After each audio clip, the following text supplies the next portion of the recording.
కొంతమంది మృగాలు తిరిగే ఈ సమాజంలో ఆడవాళ్ల మీద దారుణమైన అత్యాచారాలు జరుగుతున్నాయి. ఇలాంటి దారుణాలు చూసినప్పుడు ఆడపిల్లల్ని బయటికి పంపించేటప్పుడు, ఆడపిల్లల మనం బయటికి వెళ్లేటప్పుడు కొన్ని జాగ్రత్తలు అయితే తీసుకోవాలి. ఇలా ఒంటి మీద చున్ని వేసుకున్నంత మాత్రాన బయట జరిగే అత్యాచారాలు జరగకుండా ఉంటాయా?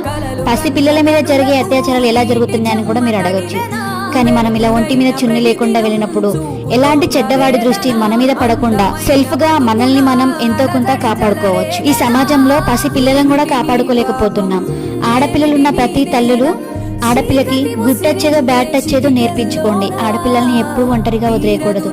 అలాగే మగపిల్లలున్న ప్రతి తల్లి ఆడపిల్ల తల్లితో చెల్లితో అక్కతో సమానమని చిన్నప్పటి నుంచే పిల్లలకి ఇలాంటి మంచి బుద్ధులు నేర్పించుకుంటే, ఆడపిల్ల విలువ ఏంటో నేర్పించుకుంటే ముందు తరంలోనైనా మనం ఇలాంటి అత్యాచారాలు చూడకుండా స్వచ్ఛమైన భారతదేశాన్ని చూడగలం.